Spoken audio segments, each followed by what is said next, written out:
sé, preguntarle a Graciela, porque ella creo que se la lleva. ¿La quién? La tiene... Señorita, es tan mala que cuando algún alumno dice lo manda con la directora. Porque en el colegio te tenés que quedar quietita y sin hablar. Sí. Porque es un régimen muy autoritario. Un perder de tiempo, porque al final vos vas a estudiar y después te lo olvidas todo. La primaria sirve para entrar a la secundaria, y la secundaria para entrar a la universidad. Y la universidad ya no sé para qué sirve. Tendríamos que remontarnos a esa fecha, no me recuerdo exactamente, pero creo que debería cambiar un poco. Mi escuela primaria es una de las cosas más hermosas y fundamentales que me han ocurrido en mi vida. El primer día de clases nos hicieron observar el cielo, un hermoso cielo color celeste, y luego todos escribimos "el cielo es celeste". Ese recuerdo tan hermoso lo tuve en la escuela Dr. Gabriel Carrasco, la escuela número 69, donde trabajaban las hermanas Cossettini, Olga y Leticia Cossettini. Fundamentalmente, la escuela primaria que yo tuve la suerte de hacer nos jerarquizó a todos los chicos.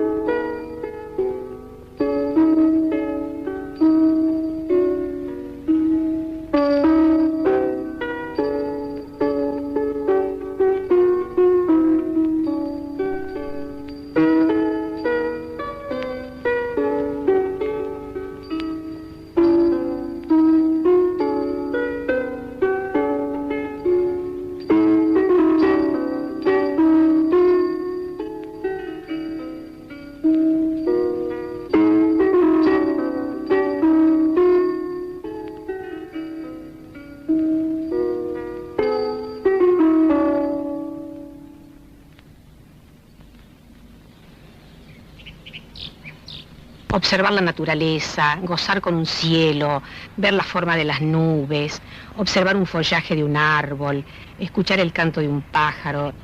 Únicamente los que vivimos ese momento podemos darnos cuenta de lo que fue esa época y esa escuela experimental.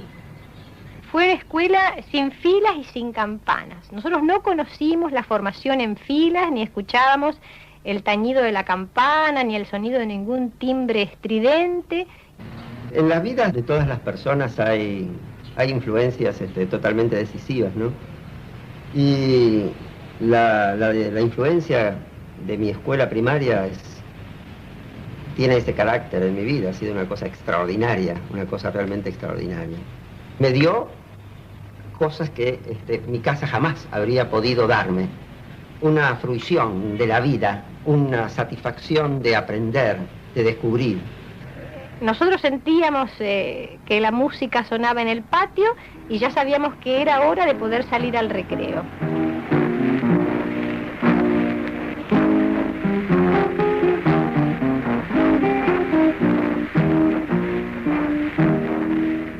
Y eso es lo que hace que en los momentos importantes de mi vida, cuando yo tropiezo con dificultades y tengo que enfrentar problemas en mi trabajo docente, en mi vida familiar o en cualquier otro aspecto, yo apele siempre a esa experiencia de la escuela.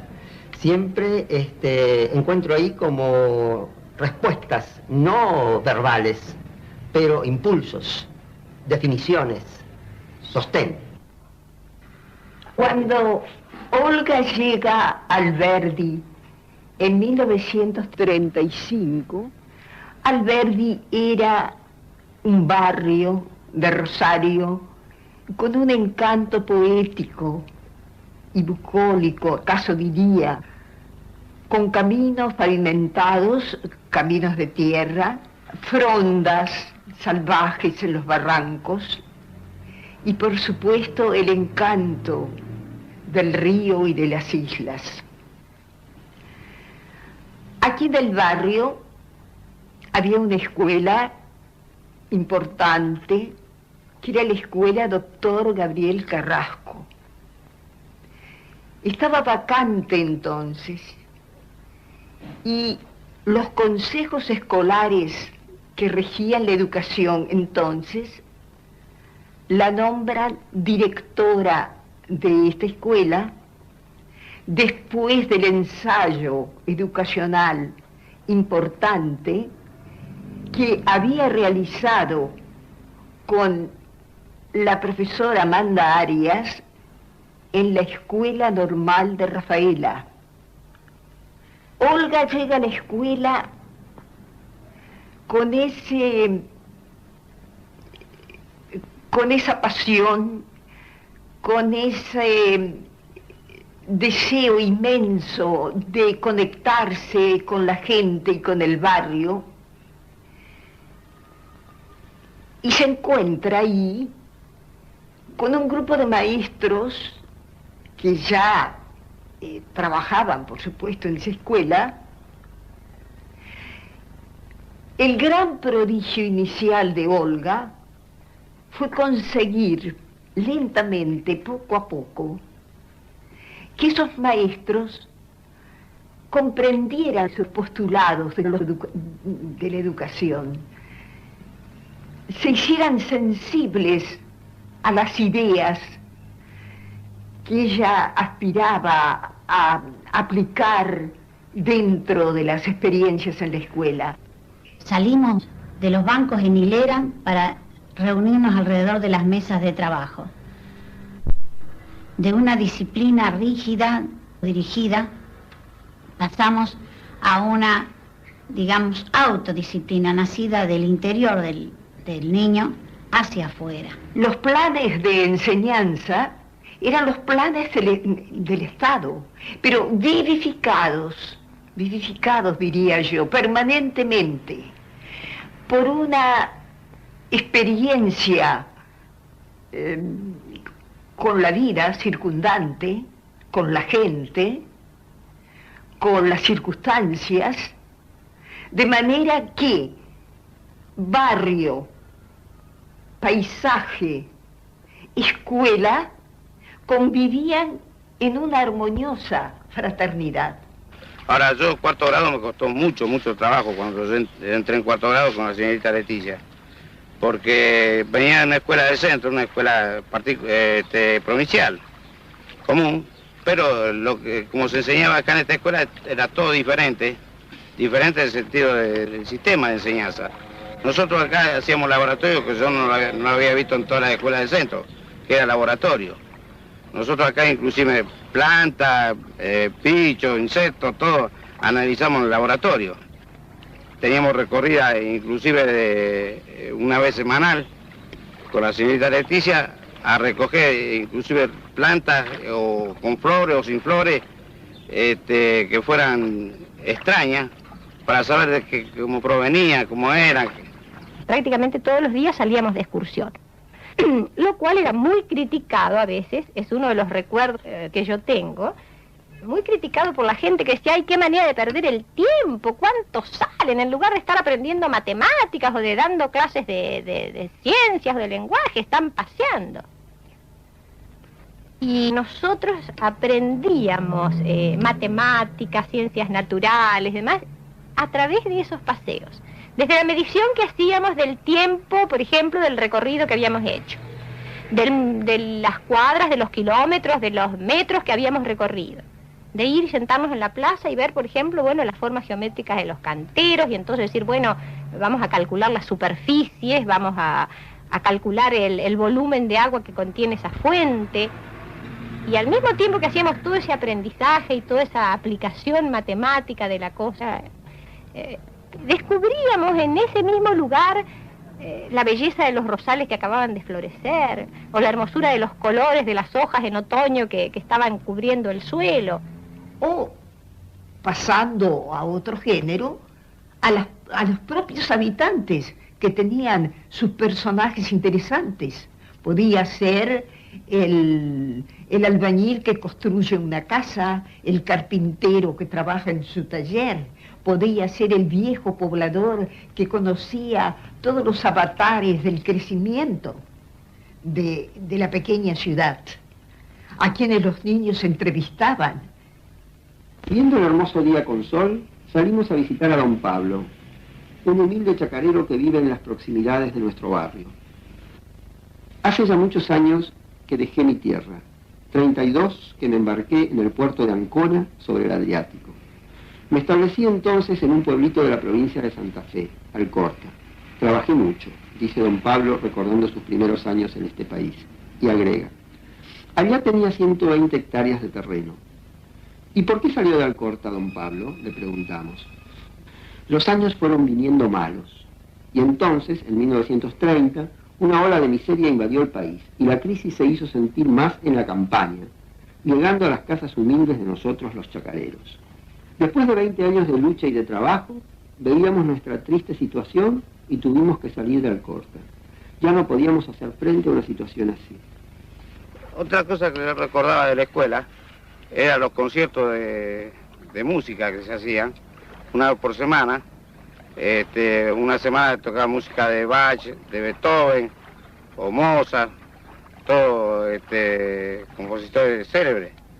Y entonces nos ponían música de todos 3 discos, y entonces aprendíamos, teníamos que hacer una composición sobre eso, escribir sobre la música que entendíamos, después inclusive sobre eso explicaba el asunto de la música, todo lo que fuera la orquestación, todo, cómo se manejaba.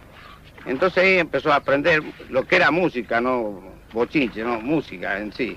Y era tan interesante la organización del concierto, porque cada chico llevaba su silla, y en 10 o 15 minutos estaban ahí sentados esperando que comenzara.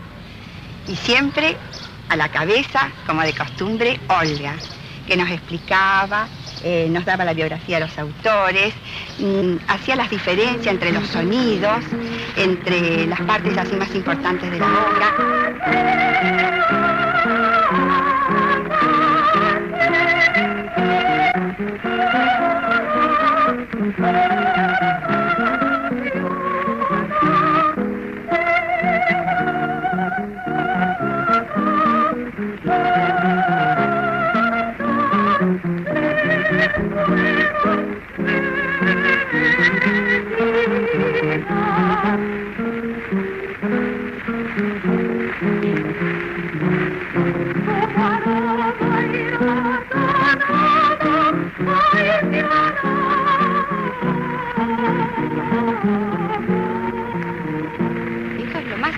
Sembrar desde tan pequeña edad ese amor por la belleza, en todas sus especies, digamos, tanto en la música como en la pintura, como en la danza, es decir, el arte en general. Pero de ninguna manera creo que la finalidad era la de formar artistas. En el caso mío pienso que yo posiblemente ya tenía una sensibilidad especial hacia todo lo artístico, pero el colegio me dio todas esas posibilidades. Me enseñaron a apreciar la música, a gozar con la música, a gozar de las pequeñas cosas que nos rodean, sobre todo a amar y observar la naturaleza.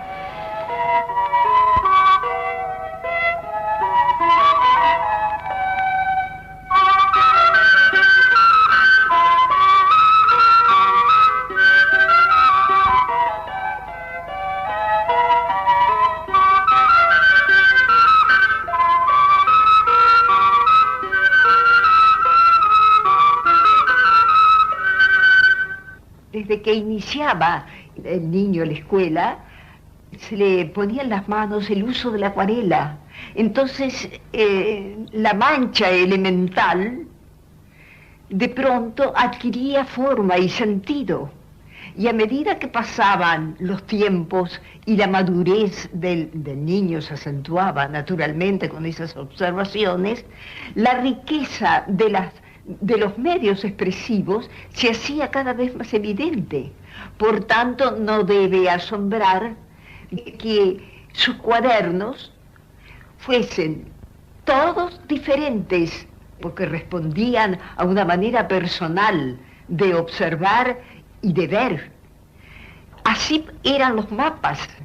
o las observaciones que hacían sobre la naturaleza, la fauna, la flora, los suelos, o los personajes del barrio, que enriquecían totalmente su visión. No había maestros de plástica, no había una clase de arte especial. El arte estaba en el vivir cotidiano, porque la sensibilidad estaba en el vivir cotidiano. Y así era el canto, y así era la música, y así eran los juegos rítmicos que inventaban en el teatro de niños. A las flores, flores, vamos a jugar. Manzanilla, verbena, mirasolito, malva, amapolito eres tú. A las flores, flores, vamos a jugar. Adivina, adivina cómo se llama esta flor. Adivina, adivina qué flor será.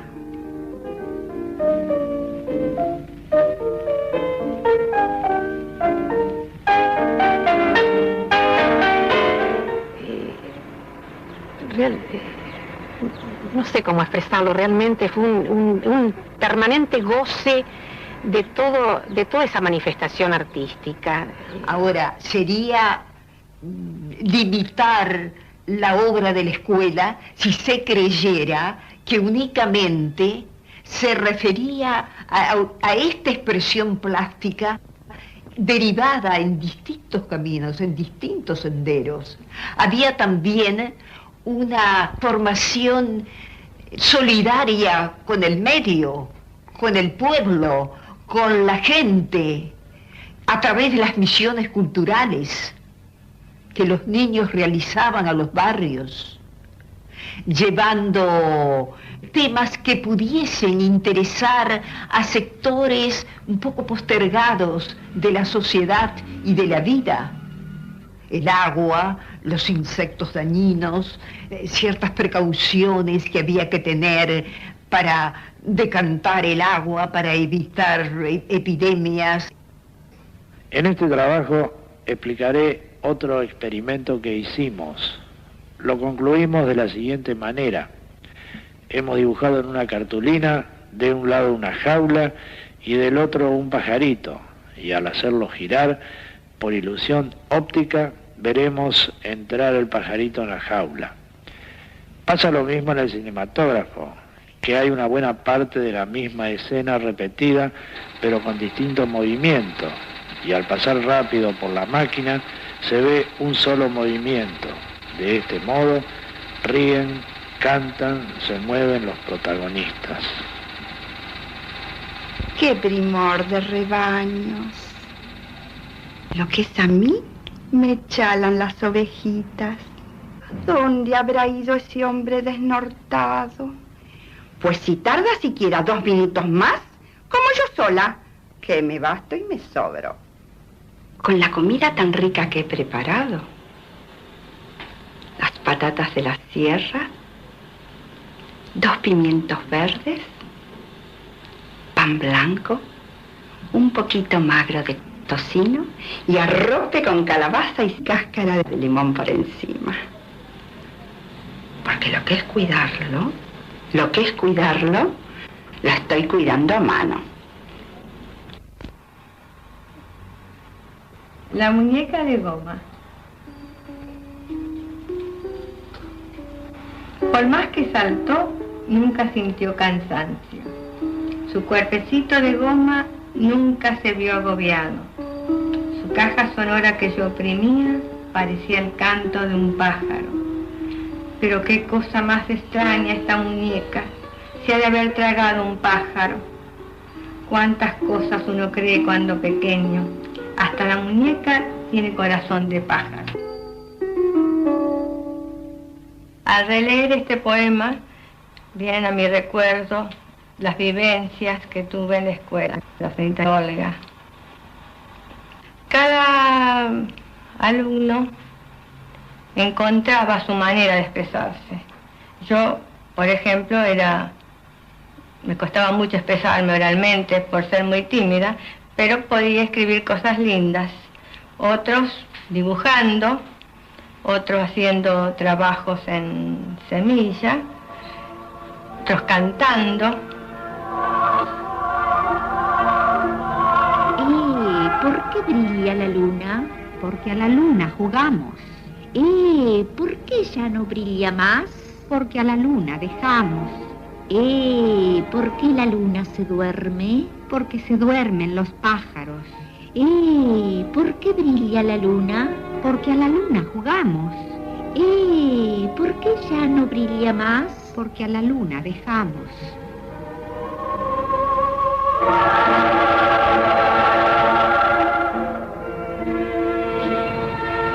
La verdad que hay cosas que se quedan grabadas para toda la vida. Yo me acuerdo de Gabriela Mistral. Con qué ternura, con qué emoción. Ya en ese momento sentíamos la presencia de Gabriela Mistral. Tuve la dicha de estar en la falda de ella sentada cuando leyó un poema. Yo agradezco esta ocasión que me dan de hablar con vosotros, niños del Paraná. Lindo destino os regaló la providencia. Podría decirse del sustento del hombre que lo primero es el pan y lo último es también el pan. Alabad vuestro cereal santo, aunque lo tengáis desde siempre. Haced himnos con el trigo, dibujos incontables con la espiga, danza con las parvas. Yo recuerdo la visita de Margarita Shirgu y esa recepción con pétalos de flores que le hicimos, arrojados desde la terraza de la escuela hacia la tarima en donde ella estaba saludando a todos los chicos de la escuela y que levantó hacia arriba su mirada y recibió esas flores que le mandábamos un grupo de chicos que habíamos subido. Yo no sé si las manos de Margarita tienen un alma. Son tan hondas y graciosas que hablan. En sus movimientos tejen un drama, una comedia o un poema. Son tan suaves que parecen plumas que bailando en el aire escribiesen emociones. Yo me recuerdo de Gabriela Mistral, que era una poetisa chilena, y de Juan Ramón Jiménez, que era español. Tal es así que el libro Platero y yo, de Juan Ramón Jiménez, lo leímos todo completo en el colegio. Muy lindo libro. Era nuestro libro de lectura, nuestro libro de apoyo, inclusive después, habiendo egresado acá de la escuela primaria, Platero y yo siguió hasta nuestros días como un recuerdo imborrable, como aquel juguete tal vez primero que hemos tenido y que lo recordamos siempre con tanto cariño. Platero es pequeño, peludo, suave, tan blando por fuera que se diría todo de algodón, que no lleva huesos.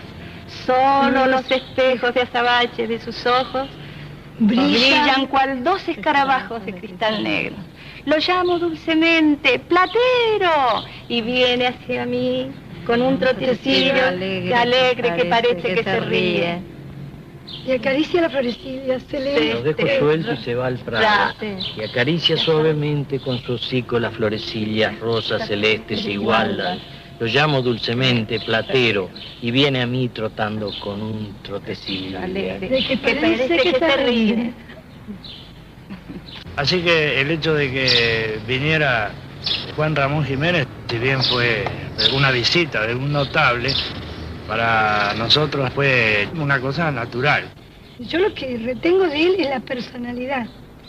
Era un hombre dulce, que tuvo la infinita paciencia de recibir y de dar 400 besos, uno por cada alumno, el último con la gracia del primero. Entre todas las visitas ilustres, que son tantas, hay una que particularmente me llegó, y fue la visita de Javier Villafañe. Era un ser muy particular, muy vital, que nos encantaba, que nos hechizaba, que nos hablaba de lo que eran los títeres, que nos enseñó muchas cosas. Y tal vez por eso, cuando se inauguró el Teatro de Títeres, que lo recuerdo como una de las cosas más bellas de mi vida, Leticia y Olga le pusieron el nombre de Javier Villafañe. De esta bolsa de maravillosos recuerdos de mi querida escuela de la señorita Olga, el que más guardo con un enorme cariño, es la enorme satisfacción de haber sido elegido por Leticia en su momento para trabajar en la representación del Platero y yo, que en nuestro teatro de títeres de nuestra querida escuela hicimos en honor de la visita de Juan Ramón Jiménez por aquellos años.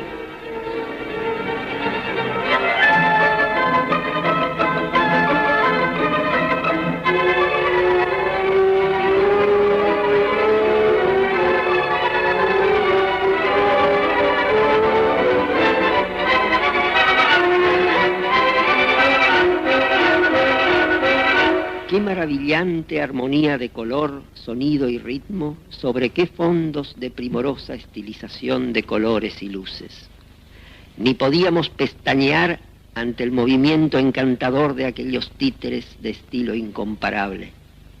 Pasé en esa escuela uno de los días más bellos de mi vida. Otro de los recuerdos hermosos fueron los festejos del Día de la Primavera.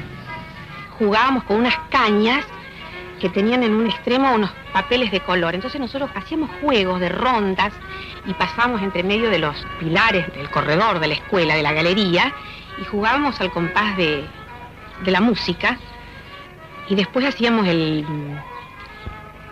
concurso de barriletes.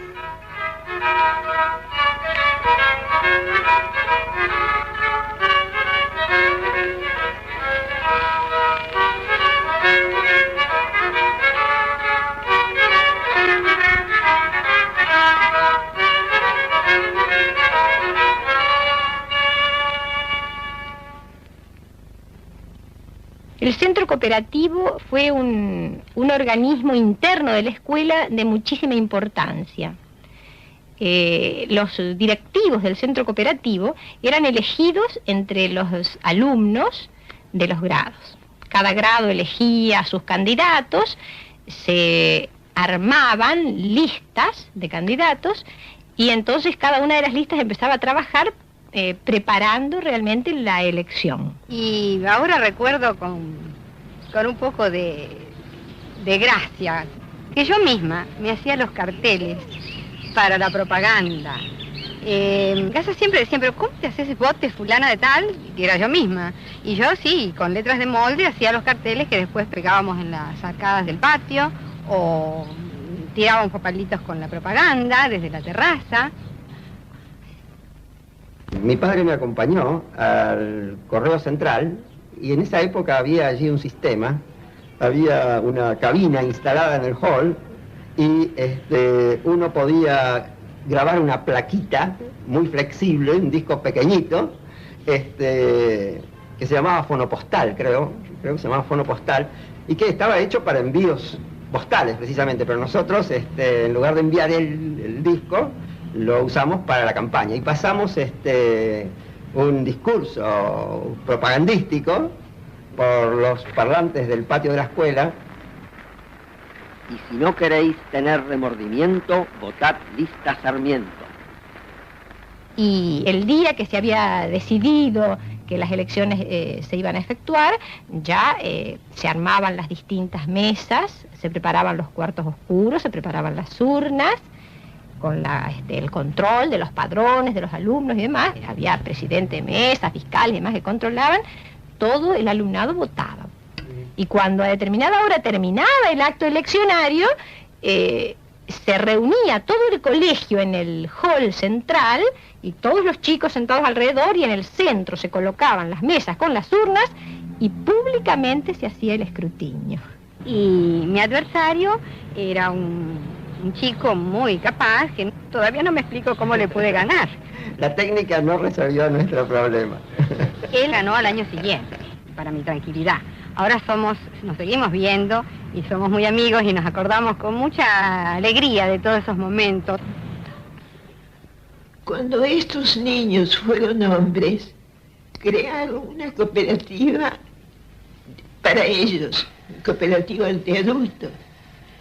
Y cuando se les pregunta cómo se les habían tenido esa idea, dice, la aprendimos en la escuela, la señorita Olga.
No sé si en alguno de los que ha hablado mencionó el coro de pájaros. Eso es una cosa realmente hermosísima, cómo surgió de escuchar el canto de los distintos pájaros que viven acá, formar un coro con... Cada uno interpretaba un pájaro. Tuvimos la suerte, las tres, de estar en el coro de pájaros. Y éramos gorriones. Éramos gorriones. Y el pájaro que yo hacía era la paloma montera. Y este canario que yo realizaba era de ejecución un tanto difícil por el hecho de que había que tener humedecidos los labios y por lo general la emoción del acto o de representar algo nos hacía resecar los labios, así que continuamente teníamos que estar mojando los labios para hacerlo. Hasta los 30 años yo viví en una ciudad del interior, Rafaela, donde mi padre fue maestro de generaciones. El campo circundó mi vida, por tanto. Y yo vine a Rosario a trabajar como maestra en la escuela que dirigía Olga en Alberdi. Y empecé otra historia. Trabajé con un grupo de niños de 8, 10 años, inquietos, inestables, que necesitaban con frecuencia ser estimulados, sacados al patio, debajo de los árboles, y el aire y el sol y los árboles, alguna breve conversación, los tornaba apacibles, equilibrados en sus movimientos, en sus preguntas, en sus pequeños trabajos. Un día me piden un cuento y yo recuerdo un cuento clásico donde la protagonista es una niña que está bajo un hechizo que consiste en hilar una gran cantidad de lino para quebrar ese encantamiento. La niña está presa en una torre, llora porque sabe que no va a poder cumplir con la magnitud de ese trabajo, y se aparecen los pájaros que hablan y le preguntan: ¿por qué lloras? La niña cuenta sus quejas y los pájaros responden: no llores, nosotros vamos a ayudarte a hilar tu lino. Y efectivamente el lino fue hilado, el encantamiento fue roto, la niña fue liberada. Al terminar el cuento, miro la cara de los chicos y se me ocurre preguntarles: ¿ustedes saben imitar el canto de los pájaros? Aparecieron algunos decididos que me dijeron: sí, sabemos el canto de la palomita. Y como hace mucho que no escucho realmente a la paloma, no sé si mi reproducción actual va a ser suficientemente fiel. Vamos a intentar.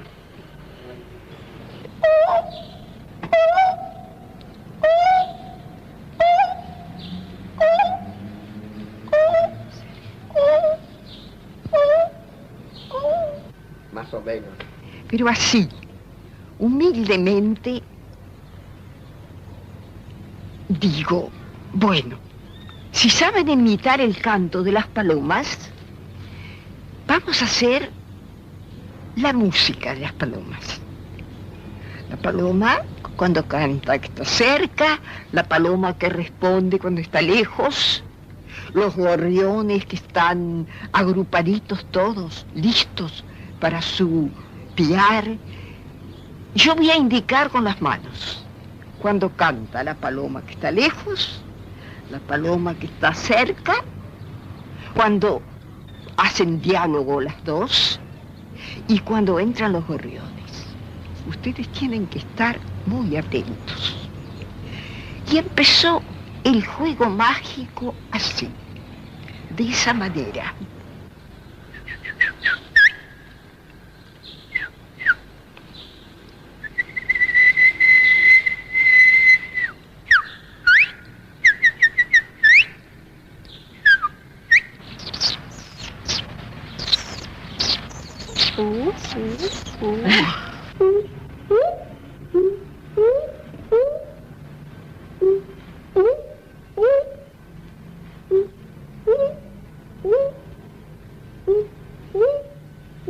Yo era especialista en cachilo, era muy facilongo, el cachilo tiene un canto muy sobrio. Entonces cuando por ahí aparecía en todo su esplendor el coro y por ahí cortaba Leticia y me señalaba a mí y yo me mandaba mi cachilo. Psst.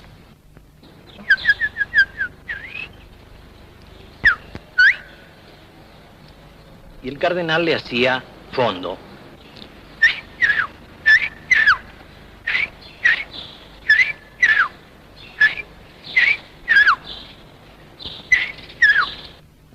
Y aquel año, recuerdo, que aquel grupo de acaso postergados niños pasó a un primer plano expresivo haciendo su canto de los pájaros.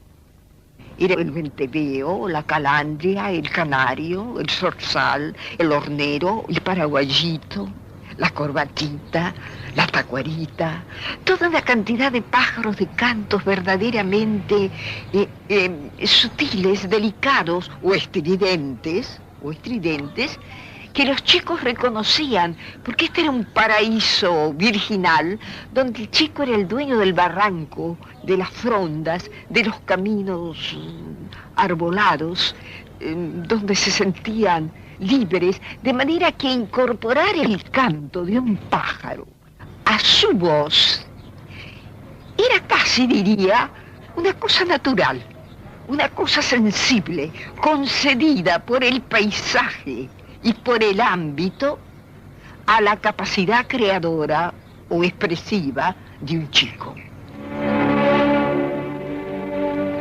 Fue muy duro dejar aquel clima de paz, de trabajo, de felicidad, una vida donde se vivía todo desde una óptica puramente artística.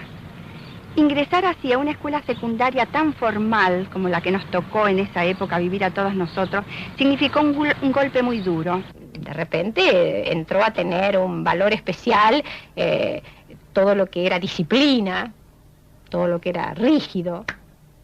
Y por supuesto el aprendizaje entramos a hacerlo a través de láminas, de cosas de museo. Con un sistema totalmente distinto al que estábamos acostumbrados, a decir la lección, pasar al frente, hora por hora con una persona distinta. Por ejemplo, venía la clase de dibujo. Y si nosotros queríamos pintar los árboles, el tronco, de rojo, de azul o de violeta, o del color que nosotros hubiéramos querido, ¿no es cierto? Eso era muy mal visto por los profesores. Nos decían los chicos de la escuelita de los locos. Quiere decir que no interpretaban realmente qué era lo que nosotros traíamos y lo que queríamos hacer, porque no nos daban libertad para hacer nada. Estábamos en otro ambiente que no era el que habíamos vivido, que es la escuela primaria. Fue un corte quizás demasiado abrupto. Yo muchas veces he comentado esto con amigos y entonces hubo alguien que me dijo, entonces esa escuela no te preparó para la realidad. Y no es así. No me preparó para esa realidad, pero me preparó para toda mi realidad, porque yo, toda mi vida, afortunadamente, ha sido llevada a cabo o desarrollada en base a las vivencias que yo tuve en esa escuela. Esta experiencia duró 15 años. Desde 1935 a 1950. La experiencia cesó por decreto. Cuando sacaron a Olga de esta escuela, fue el 30 de agosto de 1950. Llegué a casa y mamá me recibió con la noticia de que Olga Cossettini había sido exonerada de su cargo por razones de tipo político del momento. Pero fue algo alevoso, algo traumatizante. Y que nos echaran así de golpe a quien era nuestra inspiradora, nuestra madre, como si no hubiera sacado a nuestra propia madre de nuestra casa, de nuestro hogar. Y yo todavía veo 2 maderas cruzadas en la puerta que comunicaba la casa de ella de arriba con la dirección. La puerta por la que nosotros habíamos 1000 veces pasado desde la escuela a la casa de ella en Los Altos, estaba tapiada. Fue una conmoción. Los alumnos de la escuela se declararon en huelga de brazos caídos. No querían dar clase, porque habían retirado a su directora. ¿Por qué se acaba todo? ¿Por qué no sirven las experiencias de los demás para conducir eso a un plano más alto, más acorde con la sociedad y con los hombres? Resulta siempre peligroso abrir los ojos a alguien para que se encuentre con la verdad.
Era una cosa tan hermosa que yo sé y reconozco que jamás voy a poder vivir otros momentos como los de la escuela.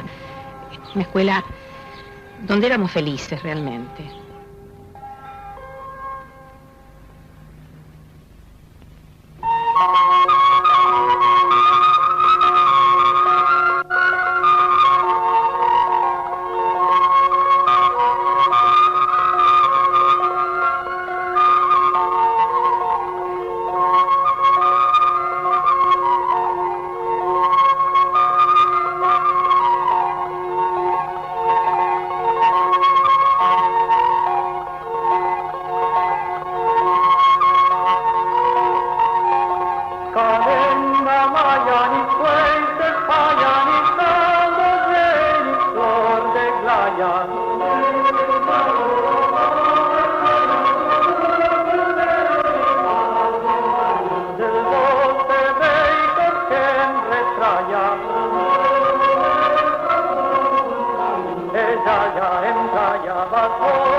Hola, bienvenidos a Contraplano, un programa de documentales y documentalistas.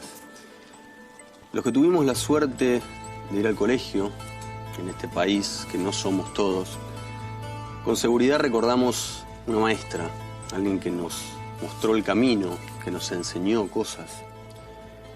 De eso trata el documental que vamos a ver hoy, de una maestra especial, maravillosa, hermosa, Olga Cosentini, y de su hermana también y colaboradora, Leticia, y de los alumnos, que hoy ya no son tan jóvenes, siguen siendo jóvenes de espíritu, y que han contado a través del documental sus experiencias con ella. Nos acompañan hoy Mario Piazza, realizador, y una alumna. ¿Seguís siendo alumna? Sigo siendo alumna. Amanda Pacotti. Bueno, gracias por venir primero. Muchas gracias a los dos. ¿Por qué elegiste a Olga o por qué elegiste hacer un documental sobre el trabajo de Olga y de Leticia?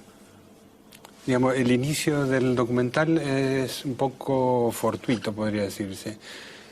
Yo no conocía de esa maravillosa experiencia educativa que había tenido lugar en nuestra propia ciudad de Rosario, y una maestra, que es Beatriz Vettori, me propuso registrar algunas imágenes en el formato que teníamos a nuestro alcance, que era el Super 8, porque ella quería llevarlas a un encuentro internacional de educación por el arte.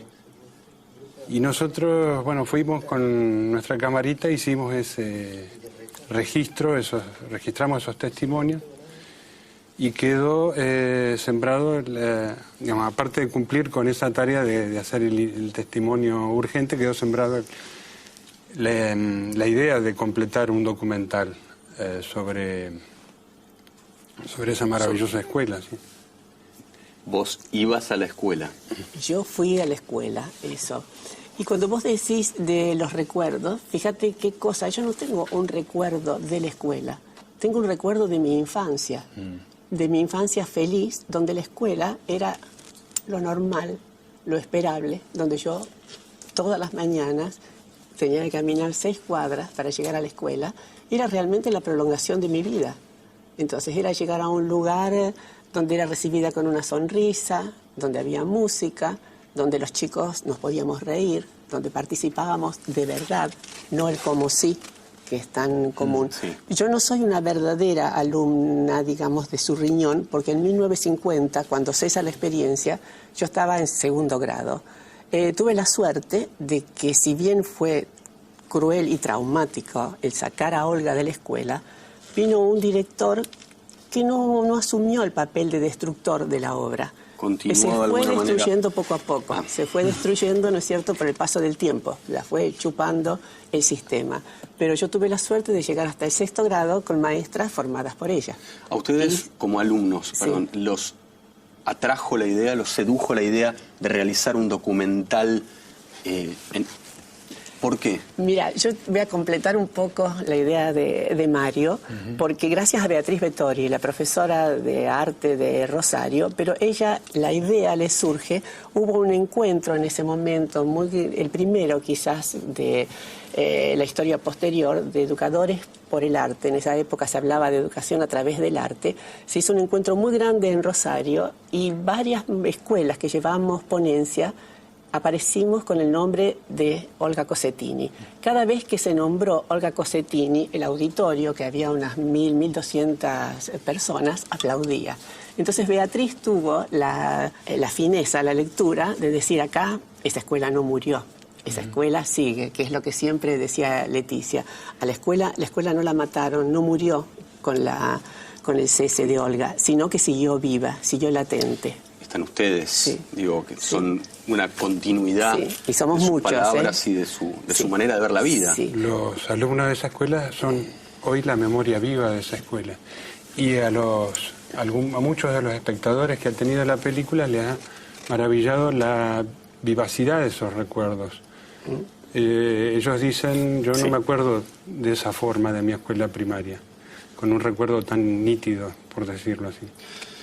Vamos a ver el trabajo, el documental, la escuela de la señorita Olga, así después podemos charlar un poco también sobre por qué elegiste realizarlo de determinada manera, por qué ustedes colaboraron de determinada manera y qué es lo que después ustedes mismos vieron en pantalla. Bueno, con ustedes la escuela de la señorita Olga y después charlamos con ellos.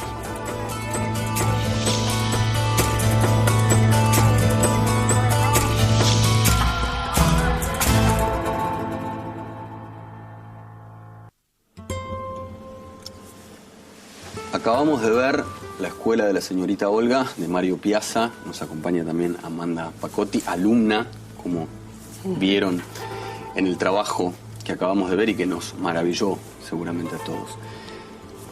Después de verlo, el trabajo, ¿siguen creyendo que expresa claramente quién fue? Vos, sin conocerla, y vos conociéndola. Me han dicho que sí. Qué bueno, qué bueno. Y bueno, sí, para mí es realmente algo muy importante sentir eso, que he recogido el mensaje de las maestras, el espíritu de aquella escuela. Que lo transmite, te lo digo como espectador, se ha transmitido inmensamente. Sí, yo creo que sí, porque supo Mario rescatar sin conocer la esencia de la experiencia. Yo creo que es un documental afectuoso,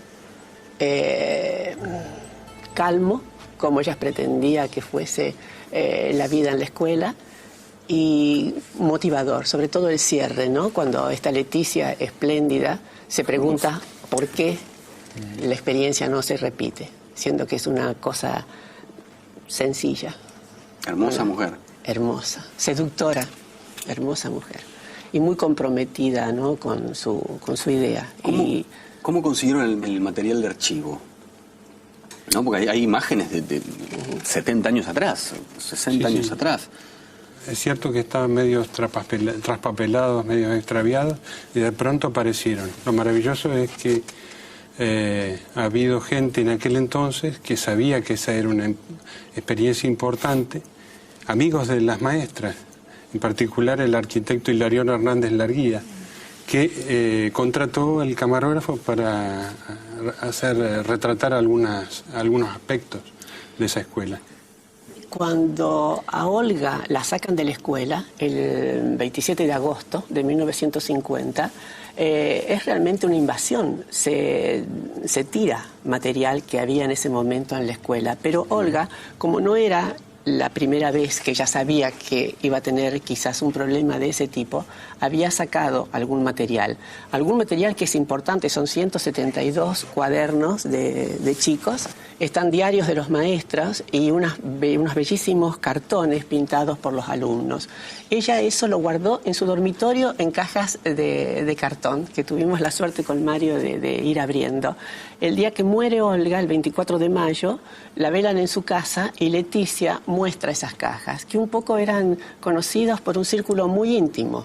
Y se ve que Leticia en ese momento tuvo la intuición de mostrarlos. Y creo que los pocos que estábamos ese día acompañando, nos dimos cuenta en ese momento, fíjate qué triste también que es la historia, ¿no? El valor que tenía allí. Mario, ¿vos tenías un guión o fuiste encontrando la película a medida que la ibas haciendo? No escribimos un guión previamente. Podríamos decirlo, escribimos durante el montaje, en base a los testimonios que habíamos recogido de los exalumnos y de la maestra Leticia, fundamentalmente. ¿Cómo fue la recepción de todos ustedes de la película? Yo creo que este video caminó y camina solo. A mí me ha pasado, tuve la suerte de moverme bastante, de viajar. Recorrió Francia de la mano de una maestra, de Colette, que conoció a través del video la experiencia Cossettini. Yo estaba viviendo en ese momento allí, nos conocimos y empezó a recorrer a través de un grupo de educación, el grupo francés de educación nueva. Así que solito, me parece que como realizador, quizás una mala noticia, que ya bien la sabe Mario, es copiado. Es copiado, sí, y corre. Me pasó también estar en Cartagena, y cuando se pasó el video, una preciosa cartagenera, directora de una escuela, yo sentía que alguien al lado mío recitaba el video. Digo, no puede ser eso. Y me tocaba, y lo recitaba, y seguía. Y cuando se prenden las luces, miro, Sofía, preciosa, con un cabello negro, así, lloraba.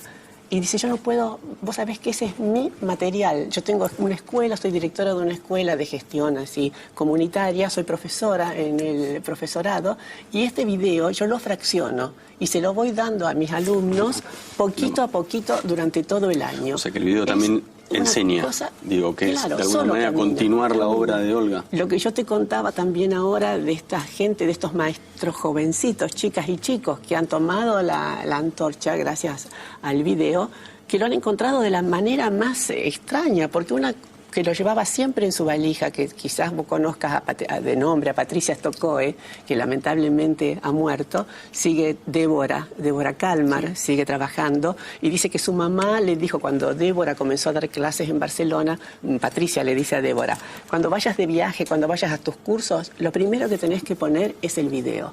Y ella hace eso, y se pasa, o sea que camina, hemos encontrado también a un profesor venezolano, que él va con ese material, lo aplicó en Venezuela para dar clases a los policías venezolanos, para introducirlos en lo que debe ser el derecho del hombre, ¿no? El trato. O sea que es una cosa realmente En ningún extraña. momento del trabajo del documental hay, más allá de hasta el momento más triste, quizá, que es el del despido, hay tristeza, digo, ¿no? En todo momento hay como un recuerdo positivo, por decirlo de alguna manera.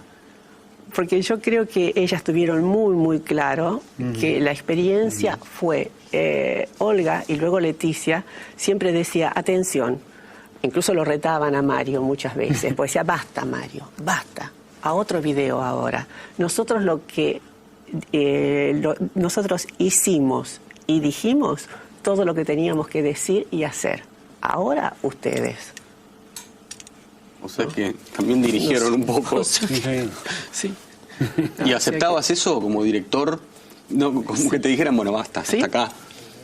Sí, no, en realidad, bueno, Leticia no tuvo injerencia en el armado. En determinado momento yo le mostré una copia de trabajo que era una copia de baja calidad y ella no se vio favorecida y me prohibió que... ¿Qué es así? En ese reportaje que vemos... No, en la anterior creo que fue, Mario. Porque está hermosa. Sí, pero es que yo había tomado con mi camarita pequeña de video de la pantalla de la mesa de montaje. La calidad era, por cierto, mala. Pero en todo caso quedó como una anécdota de un rasgo de coquetería. De coquetería, Leticia, que lo es, porque está impecable ella. Que me prohibió exhibir ese material.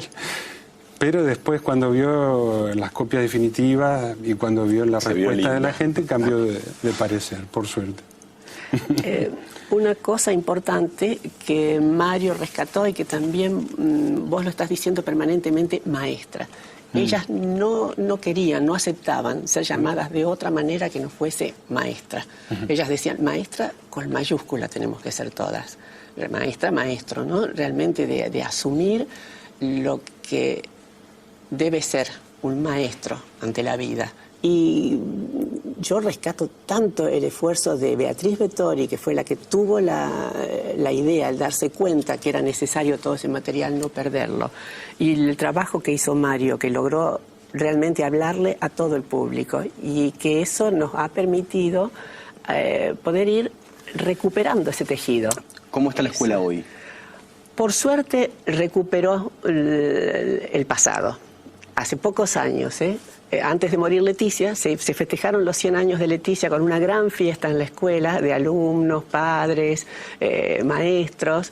Allí se pusieron fotos de este pasado. Sí, porque tenemos... Mario, ¿estuviste allí? Sí. Lo que hay que decir a propósito de esta cuestión es que después de que completamos la película pasaron un par de años acaso hasta que se dio en el mismo escenario de la película, de aquella experiencia. En la escuela. La propia escuela, sí. No fue sencillo. Yo no sé, creo que Leticia dice, ¿no?, que toda escuela que hace pensar crea problemas. Y muchas veces, tristemente, somos los mismos maestros o los mismos que estamos adentro de la escuela los que ponemos la valla, ¿no? Que esa valla que se pone en las puertas de las escuelas, que uno dice es para proteger a los chicos del tránsito, es real, pero yo creo que esa valla es mucho más dura. Es la valla que hemos puesto entre los padres, entre la comunidad y la escuela. Yo ahora voy a hacer unas últimas 2 preguntas, que en realidad es una pregunta que me gustaría que vos como documentalista y vos como persona que ha participado en un documental, que es, ¿qué importancia tiene para vos el cine documental, y sobre todo en este momento en la Argentina? Uy, qué amplia. ¿Cómo y quedan 2 minutos nada más. Te doy un par más si querés. ¿Qué te puedo decir? Es importante en cualquier época, diría yo. Lo que yo he hecho no son documentales sociales o políticos, aunque quizás en el fondo sí. Y la potencia del documental para mí es la posibilidad de rescatar el espíritu y la esencia de algún evento, algún hecho, algún personaje. Y eso es lo que tal vez sin saber mucho, sin ser del todo consciente, fue lo que me propuse hacer con La escuela de la señorita Olga, la película. ¿Qué fue para vos, o qué es para vos un documental después de esta experiencia? Bueno, para mí, como maestra, pienso que es algo que podés utilizarlo o para terminar palabras, cuando estás explicando, terminás, o para comenzar palabras, ¿no? Es una herramienta fantástica. Es una entrada, como vos bien decías, a todo nivel. O sea, que te permite cerrar o empezar. Gracias por en realidad haber abierto, haber empezado y habernos abierto este mundo con la escuela de la señorita Olga. A vos por haberlo realizado, a vos por haber participado de sus clases y después continuar con su legado, ¿no? Sí, bueno, y a disposición, ¿eh? Ojalá que a través de este ciclo podamos seguir, como bien decía Leticia, usando las palabras de ellas, ampliando el tejido. Así que estamos a disposición, dejamos nuestros datos, en Rosario está toda la documentación y bienvenido todo aquel que quiera ir a conocer y a encontrar un poco más y para rearmar, ¿no? Para proyectar. Gracias a ambos, Mario, Amanda, muchas gracias. Un documental nuevo y vamos a seguir entendiendo entre todos qué es hacer cine documental en la Argentina y qué nos expresa ese cine documental. Muchas gracias.